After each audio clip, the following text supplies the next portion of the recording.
So guys, welcome back. I'm Lise Kuecker. I'm the founder and CEO here at Studio Grow.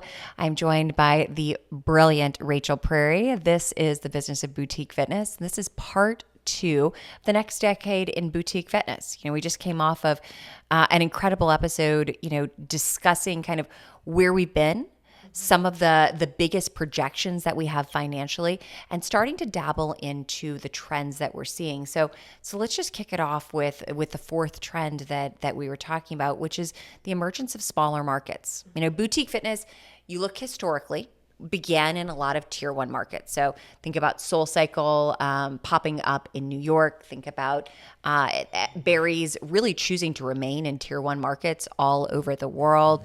You can think one after another of how we've stuck there. And in really the last 5 to 7 years, we've started to see boutique fitness move not just to tier one, tier two, but really start to make footholds in tier 3, tier 4, tier 5 markets, all the way down to smaller communities. It's funny. So I was on a podcast with Mark Mastroff a couple of weeks ago, and he said, it worries me on this. He said, it worries me in the sense that you're going to run out of people. And I really thought about that for a good bit of time. And I think there's some truth that if you're a 50,000 square foot health club, there's a limit to the size market you can go into. When you're a 3,000 square foot studio, interestingly enough, we're seeing them work in markets like case in point, like Fargo, North Dakota. It's a market where Solid Core has chosen to open multiple locations. Fargo doesn't seem like it's a typical market on this one. Certainly, probably the largest market in the state, but it's a market where we're in talking with friends in Fargo. They go, "Oh my gosh, actually, I think there's room for a third location here." Interestingly enough, what makes this work is that pricing is relatively inelastic. If you go and look and you say, okay, the Southeast, which is probably the lowest region in North America in terms of price points. And then I go to, let's say, New York City or Toronto, Vancouver, LA, and I look at pricing, they're all within about a $10 range, from a class. Classes, I think I just saw the new Mariana Tech report that came out. Southeast was sitting somewhere around $21 a class. New York City and some of these were sitting around $31 a class. So we're sitting in that range on this. The difference is in the operating expenses side of this. Fargo's average rent sits at around $20 a square foot. Soho in New York's rent sits at around $110 a square foot.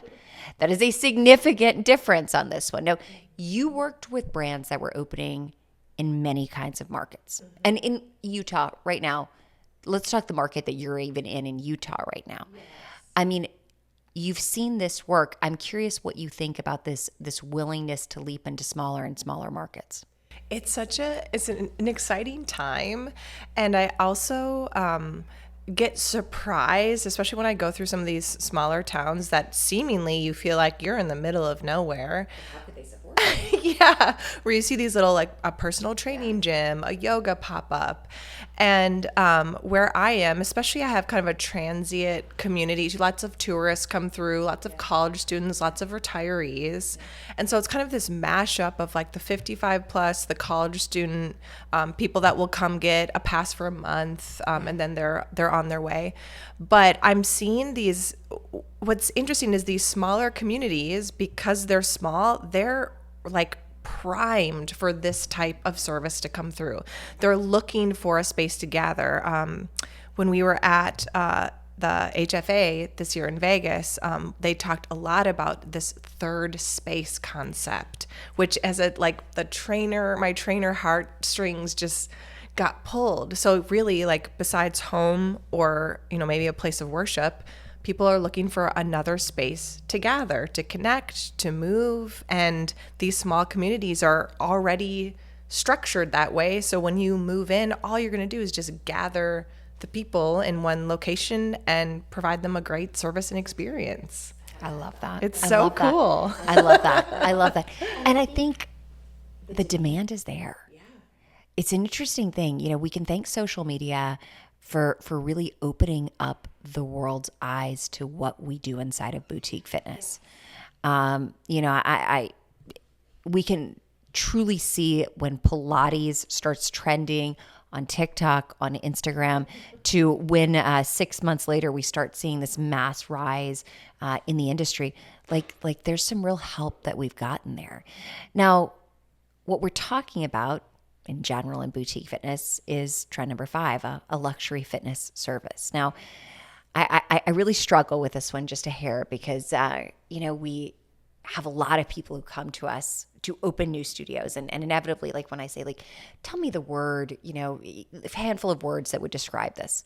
Luxury is the first thing out of everyone's mouth. And guys, I got to tell you something. Like, luxury is limited. I think that boutique fitness has gotten very good at doing upper mid-level. I think they've gotten very good at doing lower premium service.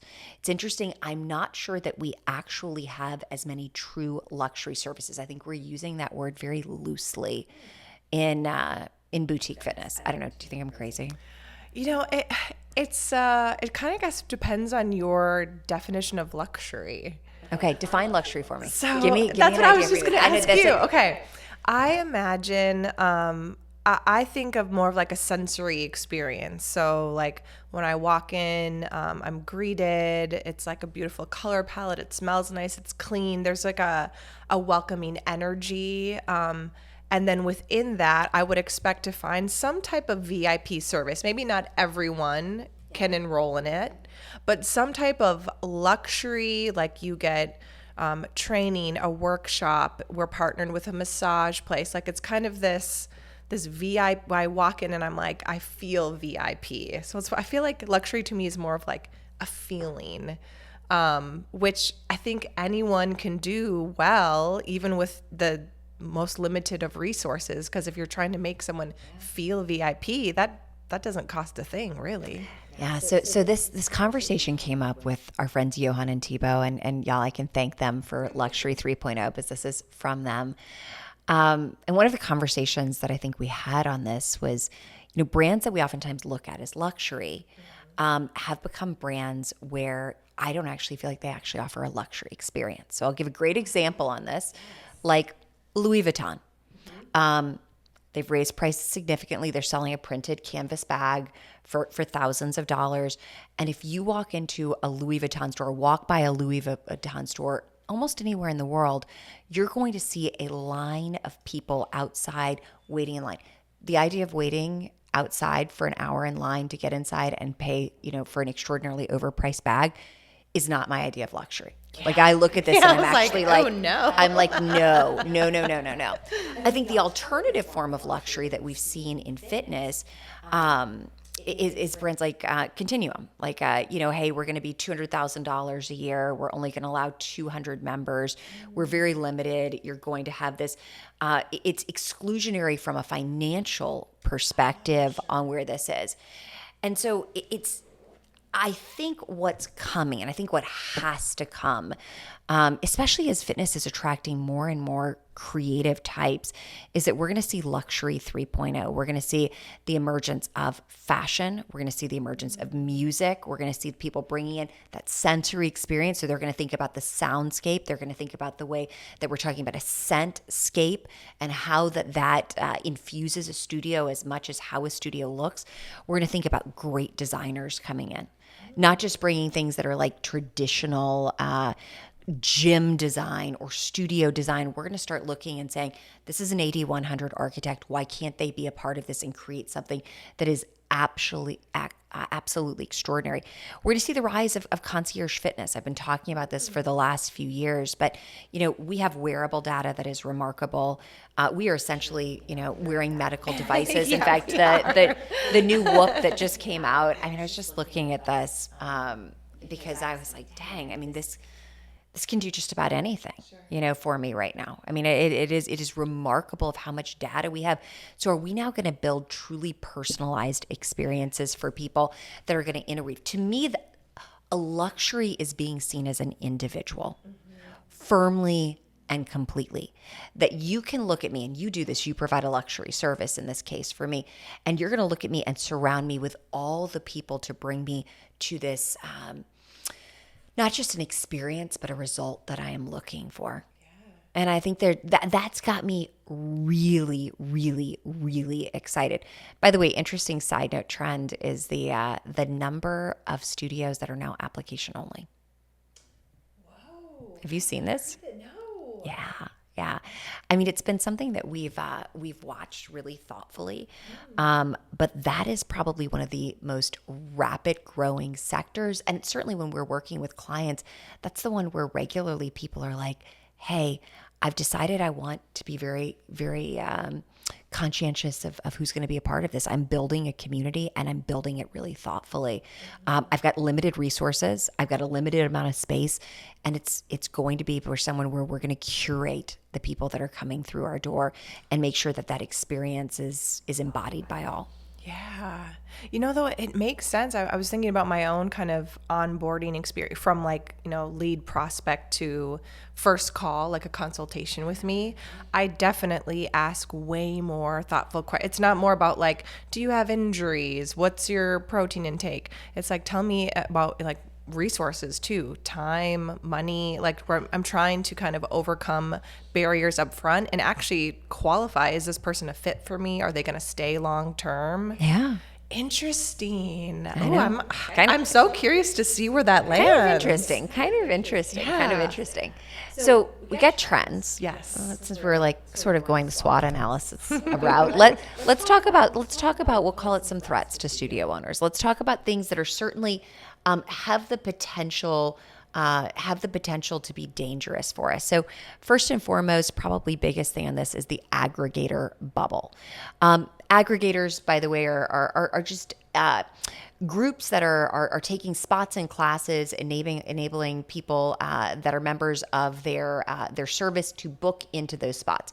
Great examples of this: ClassPass, Urban Sports Club, certainly are ones that have made the leap. Now, aggregators have been around, for at least the last decade and then a little bit where people recognized, hey, if you've got limited amount of spaces being booked at 1 p.m., let's go on ahead and open that up to our clients at a discounted rate. Let's get our clients in there for this.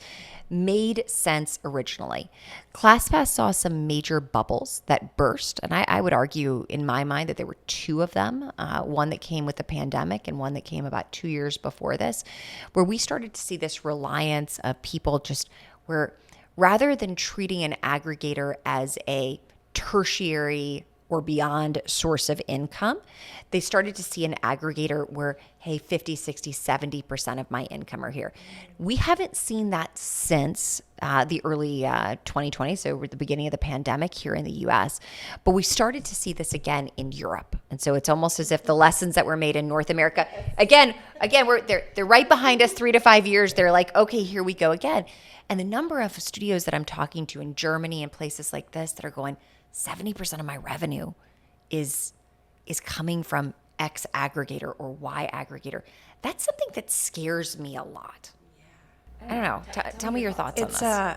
You know what it is? It's a hard pain point when clients come in and their percentages are that high, and that it's a different type of person that they just can't convert. There's no lever, there's no messaging, there's no relationship. They only have access to, certain lines of communication with that group.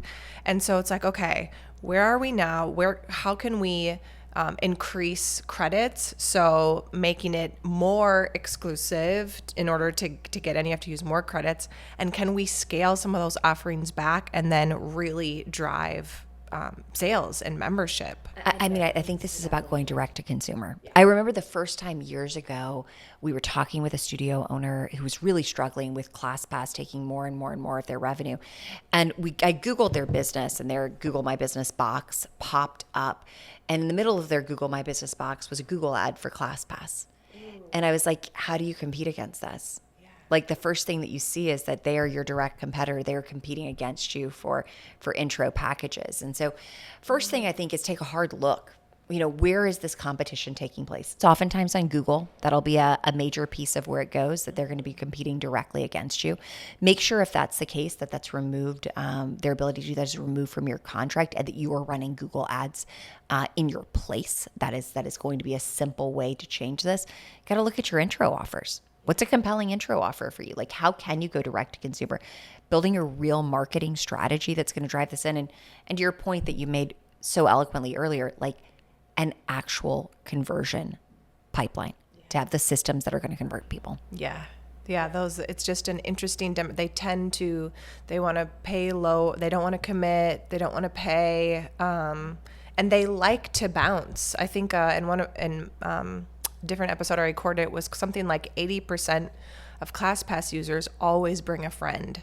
So I'm like, right there, referral, BOGO, both of you join, you get XYZ, like use that to see if we can at the very least get them into absolutely a repeating class pack. Absolutely. And what I would recognize is that, if your A goal is for 40 to 60% conversion rate with people who are coming through your own marketing, meaning they're going to be more valuable for you in this case, then your goal for an aggregator is a 20 to 25% conversion rate. Okay.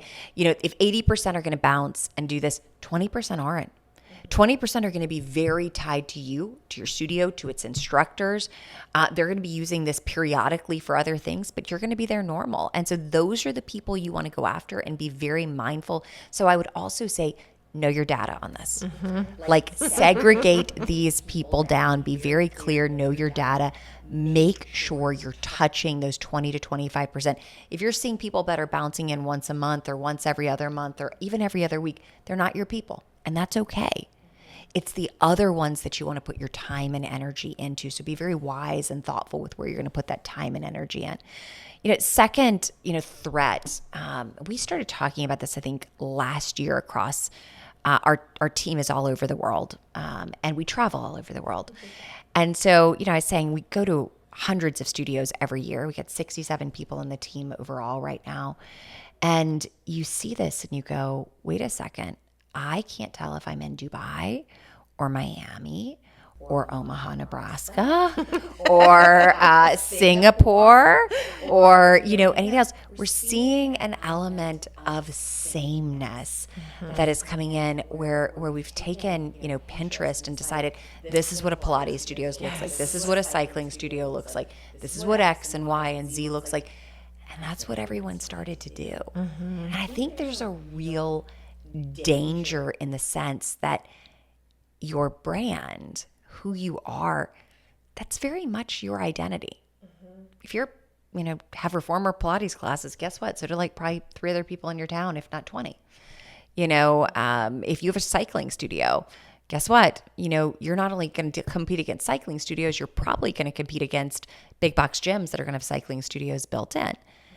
What makes you different and distinct if you look and feel like everyone else? Yeah. It's so on this coming week, we're hosting an educational event, a retreat around this exact branding and marketing. Like, what is your value proposition? What sets you apart? And it needs to be present on your website, your social, in the studio, all your instructors, if it's a small town, they need to know that they represent you everywhere they go. Like it's that important. So I really think it comes down to experience and building those relationships. I've seen, which it kind of goes back a little bit to the luxury conversation, like the actual environment of the space is important. But again, is your staff educated, well-trained? Are they willing to build relationships, remember people's birthdays, celebrate milestones, and making sure that people really feel cared for and connected to the brand. Like they're excited. Yes, they want to buy that t-shirt with your brand on it. Yes, they want to attend every workshop. Like we call them, like you want to create raving fans. Like you want to bring people in and let them know and have them feel like they're really part of something. It's important. Yeah. Last threat that we've seen, we spend a lot of time in studios, a lot of time visiting studios. And what I remember most vividly is that let's just say March, so about a year ago, we had in the neighborhood of about 30 members of our team come and join us in LA. Oh, wow.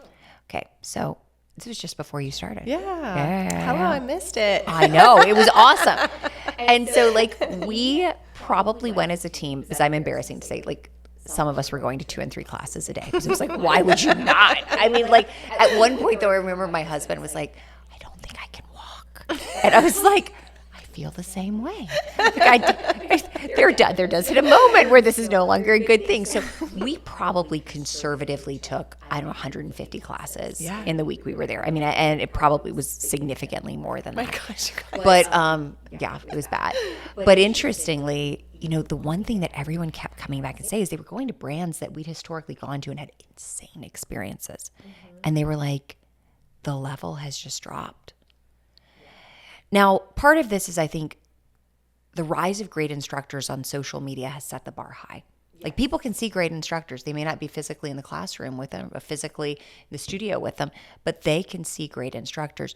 But it is clear that there is a massive drop in overall experience. And I'm curious, you come from the training background on this one. Are you seeing this in the personal training space as well?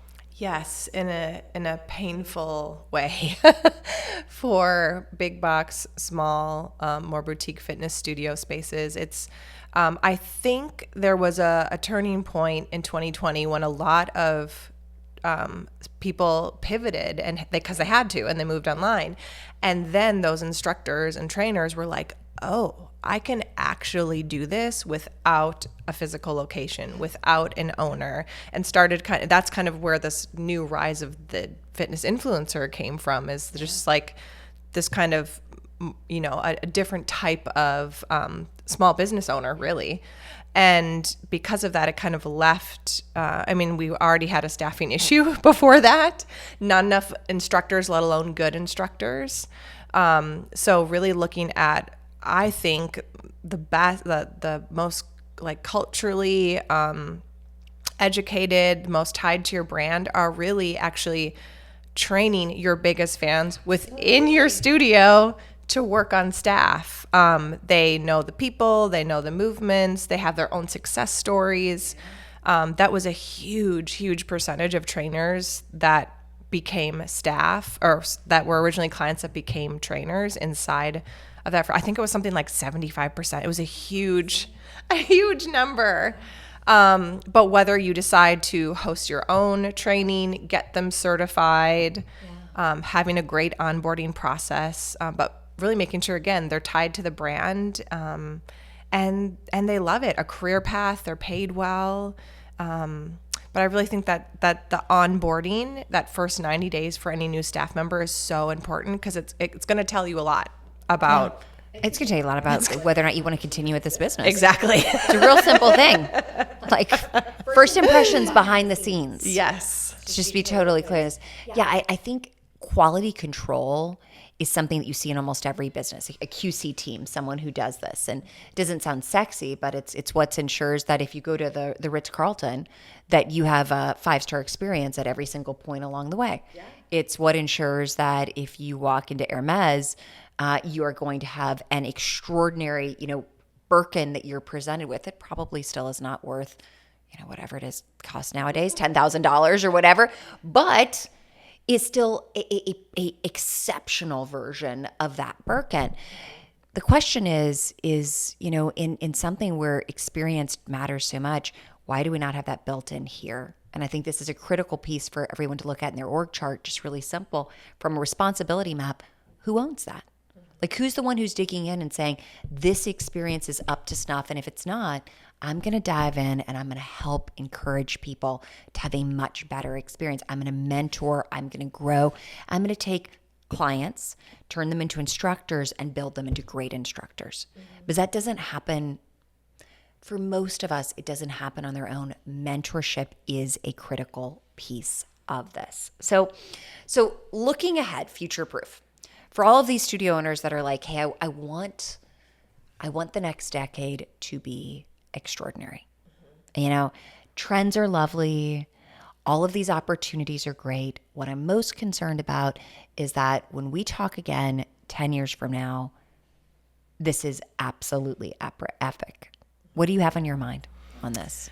I would say pre-sale, sales, and retention strategy. Again, the right people, the right roles, the right client journey, automation. How do we onboard people? How do we celebrate them once they're members? And then making sure our marketing strategy aligns with our KPIs. Like, okay, these are my goals for Q2.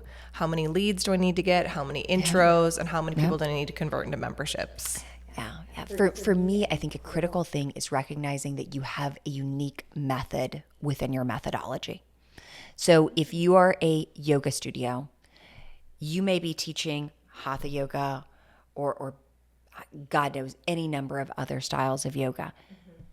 You have a unique spin on that is unique to your studio, and you need to own that. Ditto with Pilates Reformer. You don't just have a Pilates Reformer studio. You have your method of Pilates Reformer that, quite frankly, shouldn't be available anywhere else. And I think the ability to really say that you have this method within the methodology, the greatest brands have done this. Yeah, they've done this over and over and over again. It's not actually complex to do. It's going to take time. It's going to take some energy. It's mean you're going to have to really invest in your team growing on this. But man, is that going to make a massive difference. What else you got on your mind on some of this? Well, so speaking of teams too, is really, and I know this is going to be hard for people to hear, but I would say smaller teams with salaried roles.